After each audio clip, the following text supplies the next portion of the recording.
រឿងខ្មោចចង្កក្រោយផ្ទះសុកនិងរ៉ានីគឺជាប្តីប្រពន្ធថ្មងថ្មីដែលទើបតែផ្លាស់ទៅរស់នៅភូមិមួយនៅជើងភ្នំគូលែនដើម្បីប្រកបរបរលក់ដូរពួកគេបានជួលផ្ទះឈឺចាស់មួយខ្នងដែលមានតម្លៃថោកខុសធម្មតាផ្ទះនោះមានសភាពស្ងប់ស្ងាត់បែរមុខទៅរកផ្លូវលំហើយនៅខាងក្រោយផ្ទះមានដើមជ្រៃធំមួយដើមដែលបែកមែកសាខាគ្រប់ដណ្ដប់ពេញរបងក្រោយយប់ដំបូងខណៈពេលដែលរ៉ានីកំពុងរៀបចំដេកនាងស្រាប់តែឮសំឡេងគ្រឺតគ្រឺតចេញពីខាងក្រោយផ្ទះវាដូចជាសំឡេងខ្សែពួរដែលកំពុងកក់គិតនឹងមែកឈើនាងបានសួរទៅសុកប៉ុន្តែសុកគិតថាប្រហែលជាសំឡេងមែកឈើបោកតាមខ្យល់ប៉ះនឹងដំបូលផ្ទះប៉ុណ្ណោះពួកគេក៏សម្រាកលងលើកទៅយប់ទី2ម៉ោងប្រហែល1រំលងអាធ្រាត្រសំឡេងកក់គិតខ្សែពួរនោះបានបន្លឺឡើងម្ដងទៀត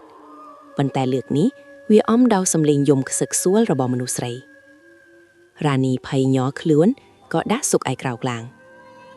អ្នកទាំងពីរបានដើរទៅបើកបង្ងួយក្រោយផ្ទះយឺតតាមរយៈពន្លឺព្រះច័ន្ទស្អប់ពួកគេបានឃើញស្រមោលខ្មៅមួយកំពុងយល់ចុះឡើងនៅក្រោមដើមជ្រៃនោះប៉ុន្តែនៅពេលពួកគេដកដង្ហើមធំរួចសម្លឹងមើលម្ដងទៀតស្រមោលនោះក៏បាត់ទៅវិញបន្សល់ទុកតែភាពស្ងាត់ជ្រងំយប់ទី3ភ្លៀងធ្លាក់ជោគជាមសុកបានចុះទៅក្រោយផ្ទះដើម្បីបិទទ្វាររបងដែលរបាក់ដោយសារខ្យល់រំពេចនោះគេមានអារម្មណ៍ថាមានទឹកអ្វីមួយយ៉ាងស្រក់ចំកញ្ចឹងករបស់គេវាមិនមែនជាទឹកភ្លៀងទេព្រោះវាមានសភាពខាប់និងធំក្លិនឆាកដូចឈាមសុកងើបមុខទៅលើតាមយឺតគេបានឃើញស្ត្រីម្នាក់ស្លៀកពាក់អាវសរហែករយីករយាកកំពុងចង់កភួរនឹងមែកជ្រៃនោះអ្វីដែលរន្ធត់បំផុតនោះគឺ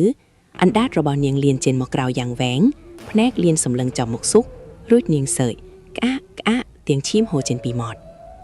សុករត់មកលើផ្ទះវិញទាំងស្លន់ស្លោលុះព្រឹកឡើងអ្នកទាំងពីរបានទៅសួរចាស់ទុំក្នុងភូមិលោកតាជឿនដែលជាអ្នកជិតខាងបានប្រាប់ថាផ្ទះនោះកាលពីមុនមានស្ត្រីម្នាក់ត្រូវដោយប្តីបោះបង់ចោលហើយនាងបានសម្រេចចិត្តចង់កសម្លាប់ខ្លួននៅក្រោមដើមជ្រៃក្រោយផ្ទះនោះឯងចាប់តាំងពីពេលនោះមកមិនមានអ្នកណាអាចរស់នៅផ្ទះនោះបានលើកពី3ថ្ងៃឡើយឮដូច្នោះសុកនិងរ៉ានីមិនបង្អង់យូរឡើយពួកគេបានរៀបចំអ៊ីវ៉ាន់ចាក់ចេញពីផ្ទះនោះភ្លាមនៅពេលពួកគេជិះម៉ូតូចេញពីផ្ទះរ៉ានីបានក្រឡេកមើលទៅក្រោយផ្ទះតាមចន្លោះរបង